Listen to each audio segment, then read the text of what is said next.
pessoal, tudo bem com vocês? Gente, esses dias agora eu gravei uns stories, eu tava lendo um livro e aí do nada, eu tava lendo à noite, do nada me veio assim, compartilha isso que você tá lendo que algumas pessoas precisam ouvir. Ok, eu vim pra sala, eu tava lendo no quarto, eu vim pra sala e comecei a gravar alguns stories falando sobre o livro que eu tava lendo. Quando eu acordei no outro dia, tava aquela enxurrada de directs, assim, mas muita coisa, muitas mensagens de pessoas falando, inclusive gente que tava pra tirar a vida. Gente falando assim, Mari, obrigada por esses stories, obrigada por isso que você compartilhou, porque eu tava pra tirar a minha vida. Mari, obrigada, eu tava aqui angustiada, eu tava pedindo uma resposta pra Deus. Assim, inúmeras mensagens, gente, as que eu consegui ver. Lógico que tem muitas que eu não consegui abrir, né? E muita gente pedindo para eu deixar nos destaques, Mari, por favor, deixa isso salvo para eu sempre olhar e encher meu coração de esperança e lembrar disso nos momentos de angústia, de aflição. E, gente, o livro que eu tô lendo é esse daqui, ó, que se chama Esmagados, do T.D. Jakes. E no título fala assim, Esmagado, Deus transforma a pressão em poder. E aqui vocês podem ver que tem uvas esmagadas, né? Deus transforma a pressão em poder. Então, ele tá falando aqui da diferença de uma semente. Ele fala da gente ser esmagado, né? Que quando uma uva ela é esmagada, é que ela produz o melhor vinho. Então, gente, tem momentos na nossa vida que parece que a gente está sendo esmagado, que é tanta angústia, é tanta dor, é tanta provação, é tanta coisa que a gente pergunta, meu Deus, por que isso? Ou Deus, quando que isso vai passar? Ou tipo, o que eu fiz de errado para estar acontecendo isso? Então, ele estava falando de uma semente, quando é plantada, que nós passamos nesse processo de esmagamento que Deus permite a gente passar, é semelhante a uma semente quando ela é plantada. E o interessante é que ele traz a diferença entre ser plantado e ser enterrado. Então, uma semente, quando ela está debaixo da terra, primeiro, ela está no escuro, é uma escuridão total. Quando a gente está passando por esse processo de esmagamento, parece que está tudo escuro. Escuro no sentido, a gente não consegue ver ali na frente, a gente não consegue ver a solução, a gente não consegue ver como que essa situação vai se resolver, como que a gente vai sair dessa, qual que vai ser a solução. Então, a semente, ela está lá embaixo da terra, no escuro. A outra questão, ela tá solitária, a solidão. A solidão é algo que às vezes corrói, né, gente? Quando você se sente sozinho numa situação, ou mesmo quando você tá acompanhado de outras pessoas, mas é aquela solidão interna. Você pode estar odiado às vezes de pessoas e se sentir só, não ter uma pessoa que compreende a tua alma, sabe? Que compreende a tua dor, que tá ali com uma escuta verdadeira, realmente interessado no teu problema, naquilo que você tá vivendo. Então, a escuridão, a solidão, e ele fala também, além de todo o lixo que é jogado em cima. O lixo que é jogado, por exemplo, quando um agricultor ele planta algo, geralmente ele joga o adubo em cima. Geralmente esse adubo ele é feito de excrementos, ou seja, de fezes de animais, de várias coisas de excrementos que fedem, que cheiram mal. Então ele fala, é muito doloroso esse processo de esmagamento. Então a gente acha que Deus nos abandonou. Por que eu tô passando por isso? Será que é algum castigo? Será que é algum que eu fiz alguma coisa errada? Será que... E aí ele traz também a diferença do castigo e a diferença da poda. Olha só, gente, que interessante. E ele fala de Jesus. Por exemplo, quando Jesus estava na cruz, ele estava entre dois bandidos, né? Dois ladrões. Então, o que aconteceu com aqueles dois ladrões ali? Eles estavam sendo punidos, eles estavam sendo castigados. Por quê? Porque eles tinham cometido um crime. Então, era justo que eles estivessem ali passando por aquela punição pela lei da época, né? No entanto, Jesus que estava no meio, ele não tinha cometido nenhum pecado, nenhum erro, nenhum crime, nada. Então, ele estava passando pela poda. Por quê? Porque o próprio Jesus falou que se o grão de trigo cair na terra não morrer, ele fica só. Mas quando ele morre, ele produz muitos frutos. Então esse processo de esmagamento que você está passando agora e que você acha que é um castigo, não, é simplesmente Deus te podando. Por quê? Porque quando uma árvore é podada, ela dá muito mais frutos. Então você acha também que, semelhantemente a uma semente, que você foi enterrado. Não, você não foi enterrado, você foi plantado.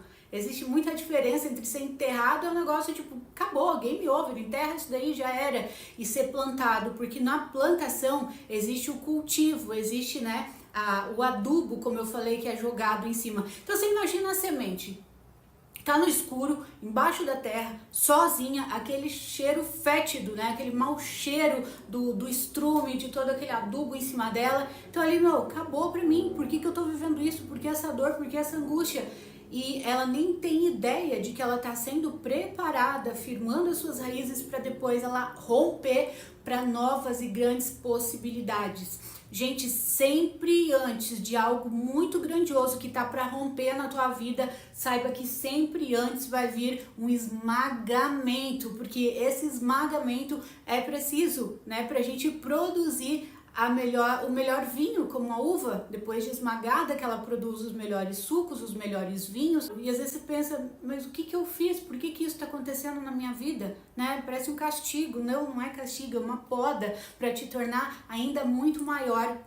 E ele fala assim que quando você romper, porque você vai romper, quando acabar esse momento, esse processo de esmagamento, o que vai acontecer? Como uma semente, você vai brotar, você vai passar por esse solo fétido, né, fedorento, essas fezes, esse excremento todo que tá ali para adubar, né, que foi necessário para adubar você pro teu crescimento. E isso fala do quê? De dores que a gente passa, de pessoas que nos traem, que nos enganam, de coisas que a gente sofre, gente, e muitas vezes pessoas são usadas para trazer esse esmagamento na nossa vida. Muitas vezes são através de pessoas que a gente ama, pessoas que a gente tem consideração, pessoas que a gente confiava, pessoas que a gente achava que tinham consideração pela gente. Então é muito dolorido esse processo de esmagamento. Mas na verdade essas pessoas estão sendo apenas instrumentos para nos levar para o nosso propósito, né? Na verdade elas estão trabalhando para a gente. Parece meio louco a gente pensar assim e ver por esse lado, mas pensa, essas pessoas estão trabalhando para você, para te levar até o teu propósito. Como assim, Mari? Pensa em José do Egito. Lembra que ele foi vendido como escravo para o Egito, né, pelos seus irmãos, por pura inveja. Os irmãos tinham inveja dele, por quê? Porque ele tinha um brilho diferente, ele tinha uma essência diferente, eles percebiam que tinha algo diferente sobre José. Então os irmãos de sangue, gente, sangue. Então às vezes vai vir do teu próprio sangue, daqueles que você menos imagina, ou uma traição, uma dor. Os irmãos de sangue venderam ele e venderam nu ainda pro Egito. Ou seja, além de vender, olha a dor dele, ainda jogaram ele numa cisterna e jogaram ele nu, porque eles tiraram a roupa de José para encher de sangue do animal lá, para mentir pro pai que uma fera tinha devorado e matado ele. E o que aconteceu? Os anos se passaram, então quando isso aconteceu com José, provavelmente ele sentiu muita dor. Foi um momento de esmagamento, José foi esmagado ali. Mas é no esmagamento que a gente está sendo preparado para o nosso propósito, entendeu? É nesse processo de esmagamento que a gente é preparado para o nosso propósito. Então ele passou muita dor, ele passou humilhação, a dor de ser traído, vendido, invejado pelos próprios irmãos, a dor de saudade do pai, de saudade da mãe que não sabiam da verdade, de estar longe da sua terra, de estar num lugar como um escravo, né? Sendo que antes ele era o filho amado do pai dele. Então ele passou pela cadeia, ficou na prisão como se fosse um bandido, um criminoso. Só que onde José estava, ele se destacava. Por quê? Porque a presença de Deus era com ele. E isso que faz toda a diferença na nossa vida, entende? Quando a presença de Deus é com a gente, pode jogar a gente numa cisterna, pode jogar no poço, pode jogar na prisão, pode jogar onde for, que onde a gente estiver, a gente vai se destacar. E tudo isso faz parte do esmagamento para a gente produzir o melhor daquilo que a gente tem para produzir, que Deus tem pra gente. Então o que aconteceu?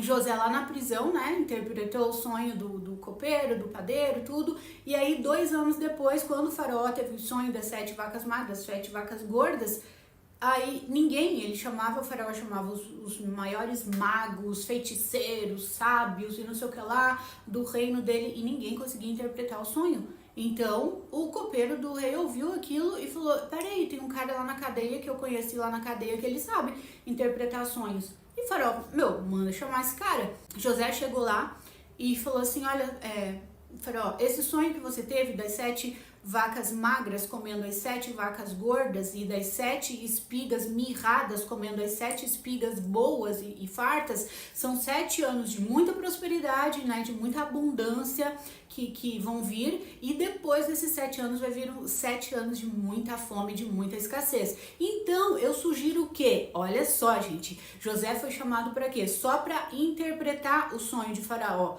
Só que o que acontece quando nós somos excelentes, quando a gente entrega além do que nos é pedido, quando a gente faz além do que esperam de nós?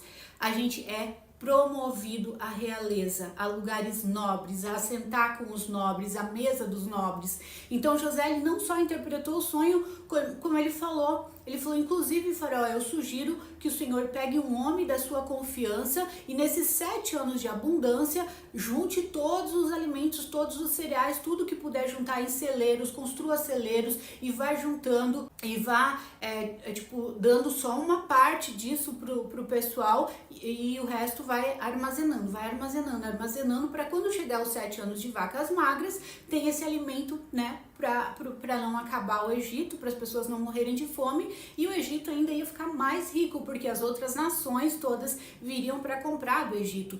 Então o Egito, gente, ele se tornou a maior potência do mundo, o Egito mandava no mundo, entendeu? E o que aconteceu? Quando o faraó escutou aquilo, o faraó falou assim, mas quem melhor do que você para fazer isso? Ele falou, é você esse cara que vai fazer isso. Então José se tornou o homem de maior confiança do faraó e o governador do Egito.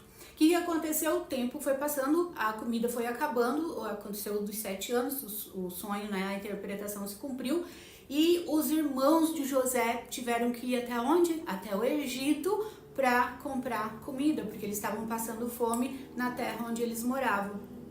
E aí José, quando viu os irmãos, ele se escondeu, chorou amargamente, imagina a dor, né, que ele teve que elaborar ali, secou o rosto, voltou. E aí, quando os irmãos viram que era José, eles, meu Deus, tipo assim, é o José, e agora ele é o governador do Egito, então ele vai matar a gente, é lógico que ele vai mandar matar, ele tem poder pra isso, e ele tinha, né, gente, ele podia falar, matem todos eles, entendeu? Mas quando eles falaram, José viu que eles estavam tremendo de medo, José, tipo assim, não, calma, não se preocupa, não foram vocês não, Deus usou isso para me trazer aonde eu tinha que chegar, para trazer até esse lugar que eu tô agora, para que o mundo não morresse de fome, né, para ter provisão.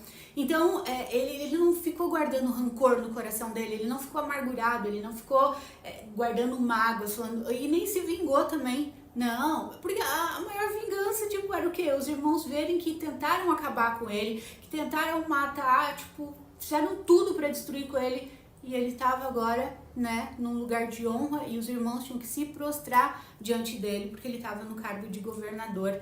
Então, assim, o mundo dá muitas voltas. Então, quando você está passando por alguma injustiça, você acha que Deus não está vendo? Talvez você esteja passando por uma injustiça agora, e talvez você esteja angustiado, por que Deus está permitindo isso? Por que essa pessoa que é má, que é ímpia, que está fazendo tudo errado, está prosperando, parece que tudo dá certo e eu estou passando por isso? Gente, você acha que Deus não está vendo essa injustiça que você está passando? E Ele é o justo juiz, a Bíblia fala. Ele é o teu advogado, é Ele que vai advogar a tua causa. E Deus, Ele não perde causas. Tenha certeza disso. Deus nunca perdeu uma batalha, Deus nunca perdeu uma causa. Então, a tua causa não é mais tua.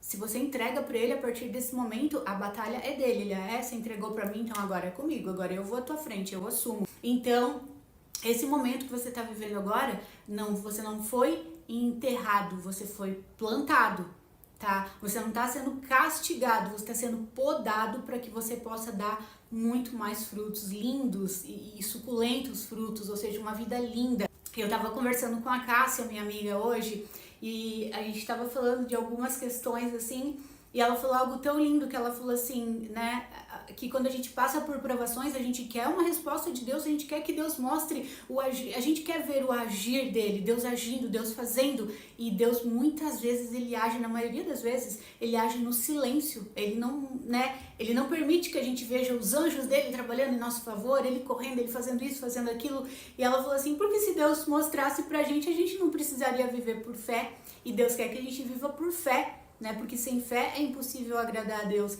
E eu falei, uou! Eu falei, cara, que profundo isso, que forte. Deus não mostra porque senão a gente não precisaria viver por fé. E se você parar para pensar, alguma vez Deus já te deixou na mão? Só olha para trás e vê quantas coisas que você já superou, quantas coisas que você achou que você não ia dar conta e você deu, quantas vezes o teu coração ficou angustiado achando que era o fim, que não tinha mais jeito e passou. E alguma vez, se faça essa pergunta, alguma vez Deus te deixou na mão? Nunca, Ele nunca nos deixa na mão. Então por que você acha que Ele vai te deixar na mão agora? Jamais, jamais. Então você não está enterrado, você foi plantado e já você vai florescer. Você não está sendo castigado, você está sendo podado para uma nova vida. Tá vindo uma nova estação na tua vida, certo? Sempre, gente, na minha vida, sempre, sempre, sempre, antes de vir algo grandioso na minha vida, de eu ir para uma nova estação, eu passei por esmagamento, por muito esmagamento. E de tempo em tempo, quando eu passo por um esmagamento, eu falo, opa, tá vindo uma nova estação aí, tá vindo coisas maiores, Deus tá preparando coisas maiores. Porque a gente não tem que viver pelo que a gente sente, a gente tem que viver pelo que a gente sabe. Isso é fé. Ainda que eu não esteja vendo nada, assim como Jó, que perdeu tudo, né? Perdeu todos os filhos, perdeu todos os bens dele, perdeu a saúde, tudo num dia só. Ele passando por aquele sofrimento todo que muitas pessoas não aguentariam. Ele falou assim, eu sei que o meu Redentor vive e que por fim se levantará. Então ele não falou eu sinto, né? Eu tô sentindo, Deus me mostrou. Não, ele falou eu sei. Então, a gente, nessas horas de dor, a gente tem que viver pelo que a gente sabe, não pelo que a gente sente, certo? A gente tem que viver pela fé. Fé é a certeza daquilo que você não vê, daquilo que eu não vejo. Então, tenha certeza que você não está enterrado, você foi plantado. Você não está sendo castigado, você está sendo podado e isso vai passar. E quando passar, essa nova estação chegou na tua vida e você vai sorrir tanto, teus lábios vão se encher de alegria e você vai agradecer tanto, tanto, tanto a Deus por essa nova estação, por essa nova fase que você vai estar vivendo, tá bom, gente? Então, descansa o teu coração, não se perturbe, descansa, entrega para Ele e saiba que Ele está lutando as tuas batalhas agora. Um beijo grande, fiquem com Deus.